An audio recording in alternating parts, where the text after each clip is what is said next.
श्री चमत्कारी मनोहारी अतिशयकारी चमत्कारी मनोहारी श्री अजितनाथ भगवान की, परम पूज्य आचार्य भगवान गुरुदेव शेखर विद्यासागर जी महामुनिराज की, मुनि शेखर विमल सागर जी आदि समस्त 3,9 करोड़ मुनिराजों की, रक्षाबंधन महापर्व की।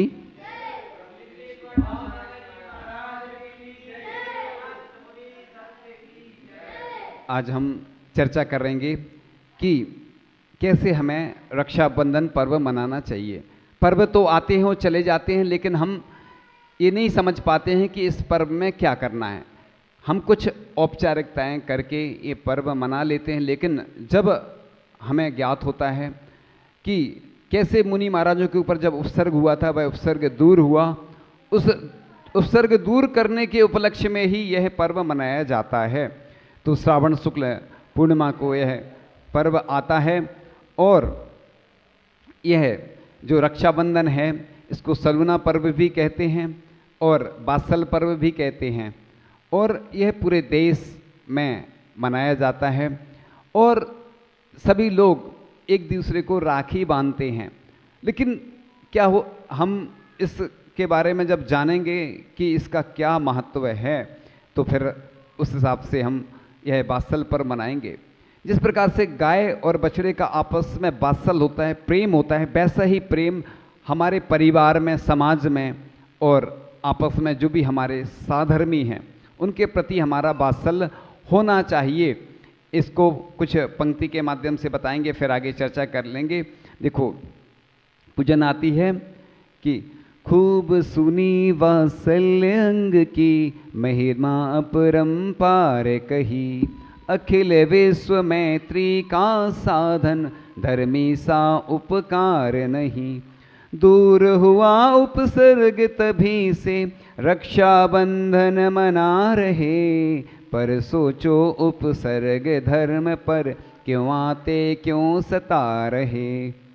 इसका कारण ऐसे लगता, धर्म विमुख हम दौड़ रहे, थोती सान मान के कारण, आडंबर हम ओढ़ रहे। प्रेम दया वात्सल्य अंगया, धर्म अहिंसा की बातें, मात्र पुराणों तक सीमित है, सदाचार की सौगातें। क्रिया धर्म की भार हो गई, पर्व हुए सिर दर्द हमें, तभी प्रेम विश्वास गमा कर, दुनिया लगती दर्द हमें। दुनिया इन इंसानों की है, जिनके उर में प्रेम भरा, धर्म दया सेवा से सन कर, कूट कूट सुख क्षेम भरा। आओ इस पावन उत्सव पर, मिलकर हम संकल्प करें, दया धर्म का बिगुल बजाकर, जीवों के दुख दर्द हरें। देव शास्त्र गुरुओं की आज्ञा, पालें सादे जीवन में, उच्च विचारों की धरती पर, बोएं धर्म बीज मन में। बीज अंकुरित होने पर जब, सरस मधुर फल पाएंगे, विश्व शांति हो घर घर खुशियाँ, फिर उपसर्ग न आएंगे। हर दिन होगा पर्व सरीखा, जय जय तब गुंजित होगी, हर जन के मन में फिर सुब्रत, प्रेम मूर्ति अंकित होगी। रक्षाबंधन या कहो पर्व सलूना नाम, जीव प्रेम वात्सल्य का यही अनूठा धाम। सर्व पर्व में श्रेष्ठ ये, हरता मन के मैल, कर निष्ठा मजबूत दे, भक्तों को शिव गैल। इस प्रकार से यह पंक्तियाँ लिखी गई हैं पूजन के माध्यम से कि क्यों हम यह पर्व मनाते हैं। तो यह मर्यादा का बंधन होता है। सिर्फ आप रक्षाबंधन, वैसे तो इधर तीर्थ क्षेत्र बंधाजी है, आप बंधना है तो भगवान से बंध जाओ एक बार। इतनी प्राचीन प्रतिमा है कि अतिशयकारी है, और आप एक बार भगवान से बंध जाएंगे। हम कहते हैं हमेशा कि फरिश्ता से रिश्ता रखो। आपके जो रिश्ते रहते हैं ना, कड़वाहट वाले होते हैं, कभी मीठे हो जाते हैं, कभी कड़वाहट आ जाती है, तो दूरियां हो जाती हैं। लेकिन भगवान से जो फरिश्ता से रिश्ता रखता है वही सही हमारे रिश्तेदार हैं। अगर तुम भगवान से अपना बंधन बंधा जी से बंध जाओगे, रक्षाबंधन अगर इस बार मनाना है तो जहाँ जहाँ देश और दुनिया के लोग सुन रहे हैं, भगवान से जुड़ें। अपने आप को भगवान से अगर हम जोड़ लेंगे तो हमारा कल्याण निश्चित होगा। तो आज यह सुखद अनुबंधन भी है। सत्येषु मैत्री हम सामयिक पाठ में पढ़ते हैं कि सत्येषु मैत्री यानी जितने भी हैं जीव हमारे सब मित्र हो जाएं, और इसका नाम है रक्षाबंधन। और वात्सल करुणा एवं रक्षा के भाव जीवन भर बने रहें, हम सबकी रक्षा करें। आज रक्षक ही कई बार भक्षक बन जाते हैं। आज जैसे बहनों को राखी बांधते हैं, और आज जो घटनाएं घटती हैं, आचार्य भगवान के अंदर एक करुणा आई कि कैसे हम इन बालिकाओं की रक्षा करें। देखो, एक संत के अंदर ऐसी भावना आती है कि जो हमारी बहनें आज सुरक्षित नहीं हैं। आचार्य श्री को लगभग 20 वर्ष पहले ऐसा उनने सपना संजोया था कि कैसे इन बालिकाओं को सुरक्षा मिले, तो उन्होंने प्रतिभा स्थली के माध्यम से 5-6 स्थानों पर अपना आशीर्वाद दिया, प्रेरणा और मार्गदर्शन दी, सानिध्य प्रदान किया। तो आज उन बच्चियों में, बालिकाओं में संस्कार आ रहे हैं, और वह संस्कार एक देश से, एक गांव से, एक नगर से प्रदेश में और देश में और विदेश में भी पहुंच रहे हैं। तो ये संस्कार ऐसे हैं कि हमारे रक्षाबंधन पर्व सिर्फ हम पुराण ग्रंथों तक या जो प्रचलन में चल रही हैं, जो चली आ रही हैं, उन तक हमें सीमित नहीं रखना है।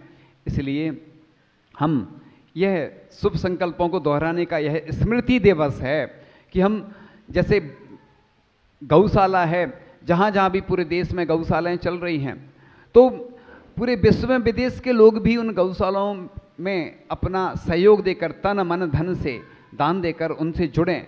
जो हमारे मंदिर हैं, यह भी एक वात्सल्य का प्रतीक होते हैं। इन मंदिरों में भी जुड़ना है, क्योंकि हमारा देश इस भारतीय संस्कृति का देश कहा जाता है कि हमारे भारत में इतनी संस्कृतियां हैं, और प्रत्येक संस्कृति के हिसाब से हमेशा एक यह पर्व मनाने का प्रचलन चला आ रहा है। तो हमारा जो वात्सल्य है साधर्मी के प्रति हो।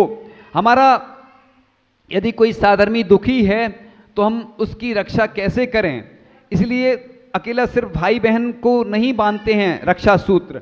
कई स्थानों पर तो मंदिर में एक दिन पहले ही रक्षाबंधन पर्व मनाया जाता है। पहले मंदिर की राखी, फिर उसके बाद जो आप घर में या अपने जहाँ जहाँ जाते हैं उनको राखी बांधते हैं, क्योंकि भगवान से पवित्र बंधन हमारा हो जाए। हम भगवान के मंदिर में यह संकल्प लेते हैं कि हम एक दूसरे की रक्षा करेंगे।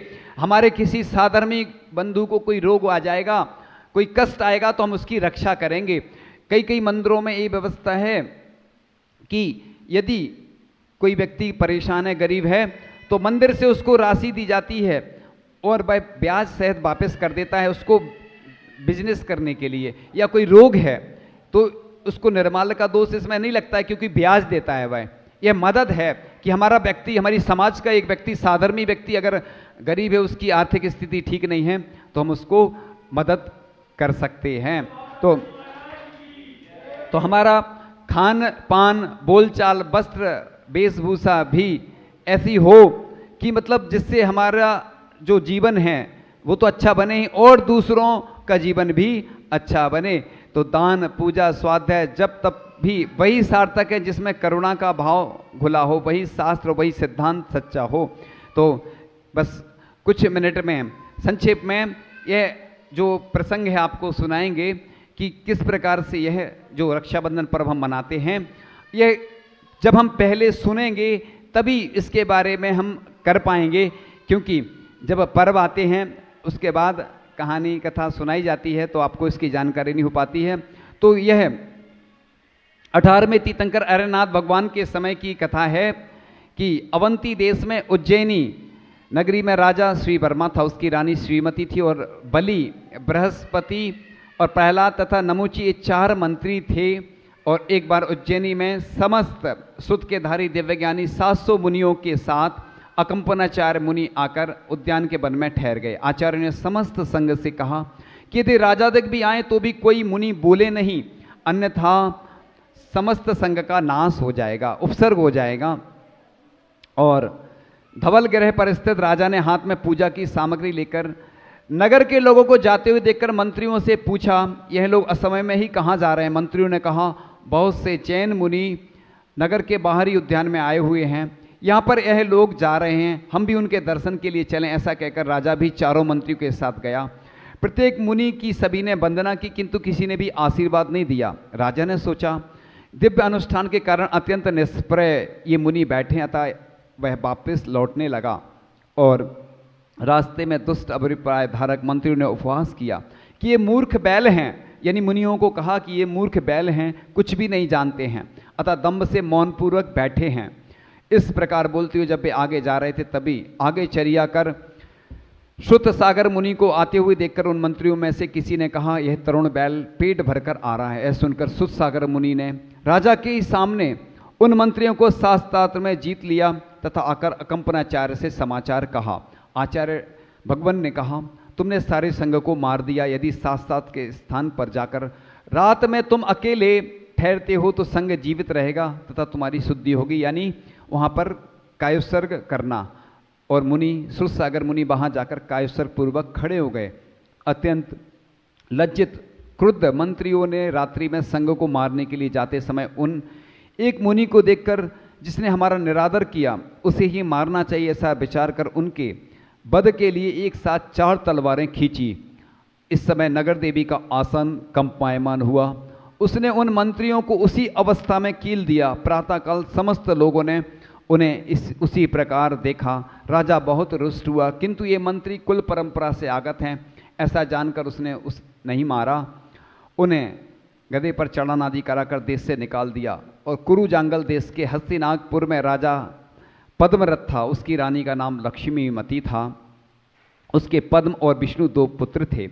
एक बार पद्म को राज्य देकर महापद्म विष्णु के साथ शुद्ध सागराचार्य चंद्राचार्य के समीप मुनि हो गए।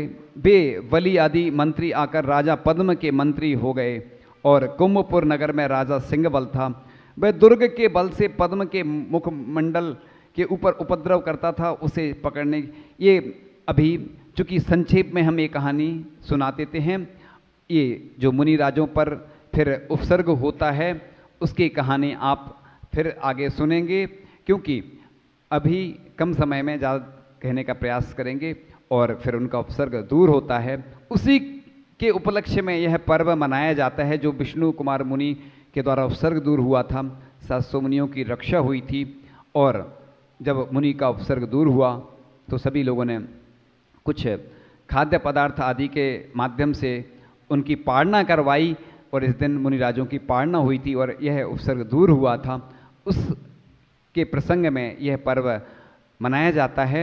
इस कहानी को चूँकि समय कम होने के कारण संक्षिप्त से सुनाया है। और रक्षाबंधन विधान पूरे देश में होते हैं और रक्षाबंधन पर्व मनाया जाता है और 700 श्रीफल के माध्यम से श्रीफल चढ़ाकर लोग अपनी भक्ति, स्तुति और अन्य जो उपसर्ग दूर होने के उपलक्ष्य में यह जो पर्व मनाया जाता है, उपसर्ग दूर हुआ था।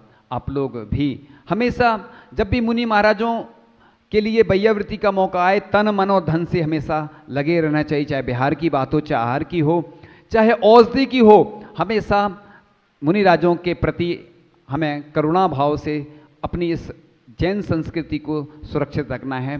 तो इसी प्रकार से आप मुनि महाराजों की सेवा करते रहें और आप आगे ऐसी भावना रखें कि हम भी आगे मुनि बने। इन्हीं भावनाओं के साथ परम पूज्य आचार्य भगवान गुरुदेव शेखर विद्यासागर जी महामुनि राज जी की आज का यह पावन प्रसंग देश और दुनिया के लोग इधर के दर्शन से लाभान्वित होते हैं और मुनि राजों की वाणी से भी लाभान्वित होते हैं।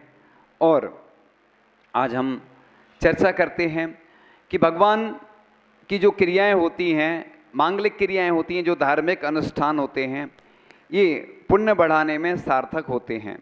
क्योंकि लोग घर में बैठे होते हैं, व्यवसाय के कार्य करते हैं, अन्य अपने आजीविका के साधन में पाप का अर्जन करते हैं। अगर उसको धोने का माध्यम है तो वह दान, पूजा आदि ये माध्यम बताए गए हैं। जब लोग परेशान होते हैं तो महाराजों के पास आते हैं, भगवान के पास आते हैं कि आशीर्वाद दे दो कि जिससे हमारा यह कष्ट दूर हो जाए, रोग दूर हो जाए, हमारी परेशानी दूर हो जाए।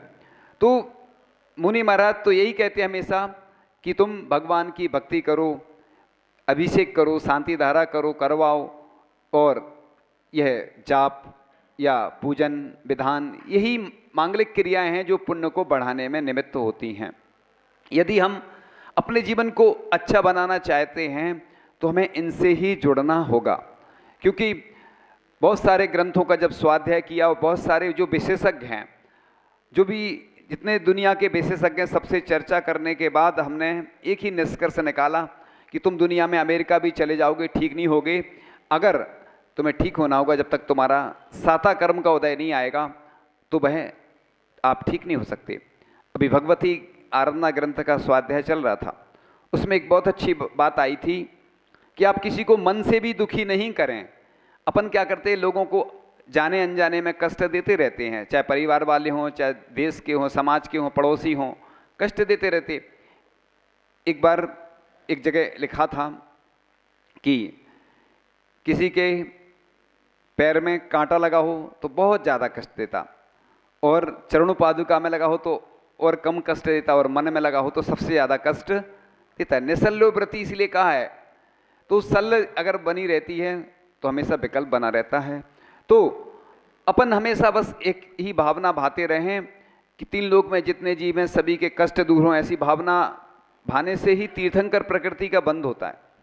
तो अपन भले ही मुनि महाराजों आदि की वैयावृत्ति नहीं कर पाते हैं, लेकिन अपन ऐसी भावना तो भाते रहें और औषधि प्रदान करते रहें जहाँ जो है, क्योंकि आज ऐसी स्थितियाँ रहती हैं कि लोग नहीं आ पाते हैं किन्हीं कारणों से, तो वहीं से भी वो व्यवस्था कर लेते हैं। भावना तो करें, जम सकई तम की रही, जो कर सकते हैं वह करें और जो नहीं कर सकते उसकी क्या करें, भावना करें। भावना भवनाशिनी लिखा है, क्योंकि भावना से भी बहुत सारे काम हो जाते हैं।